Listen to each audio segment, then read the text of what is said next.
In this video, I want to discuss something called curvature.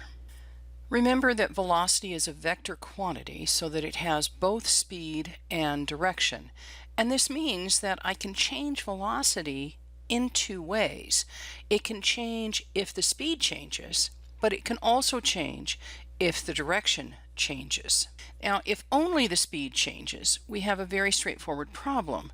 But if the direction is changing, it can be a little bit more challenging.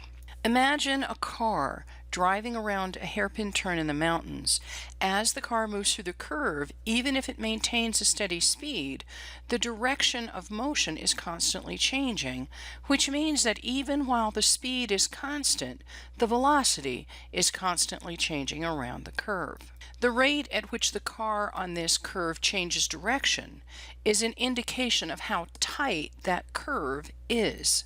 Curvature is the measure of how fast a curve turns at a given point.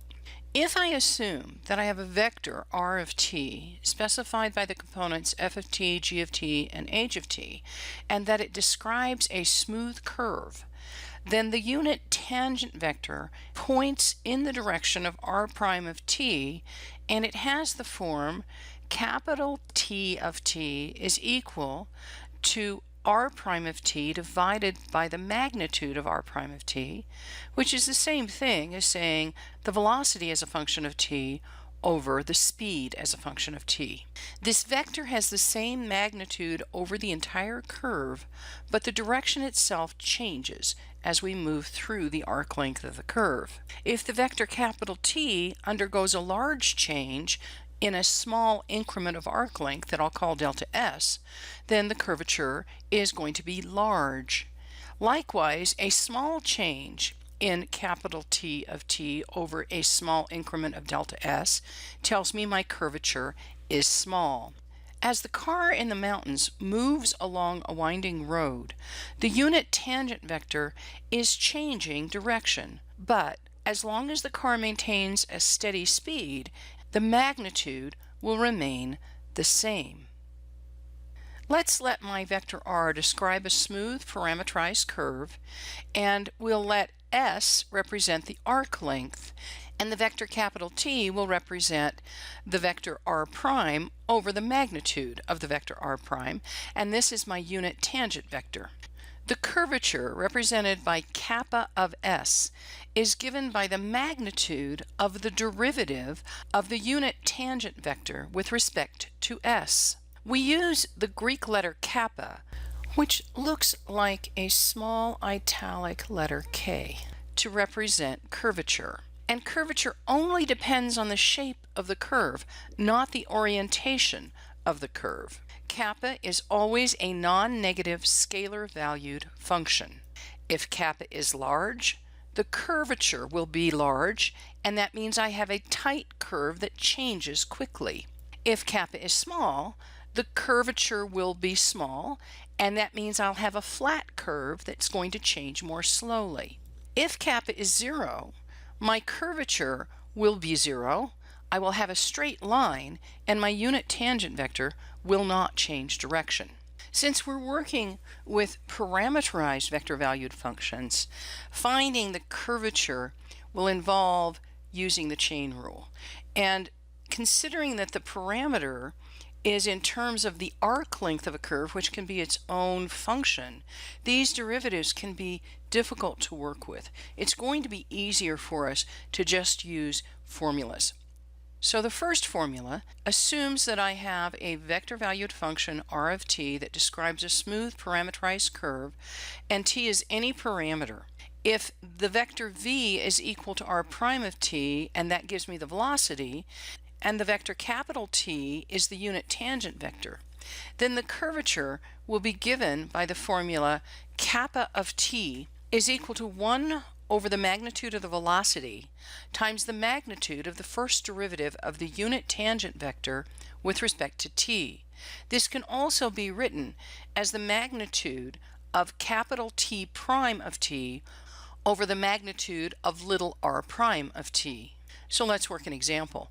I want to find the unit tangent vector and curvature for the parameterized curve that is described by the vector r of t is equal to the vector components square root of 3 cosine t, and 2 sine t. Taking the derivative with respect to t of both sides gives me d by dt of the vector r of t is equal to the derivative with respect to t of the component square root of 3 cosine t, and 2 sine t. This gives me a vector with components negative square root of 3 sine t, negative sine t, and 2 cosine t.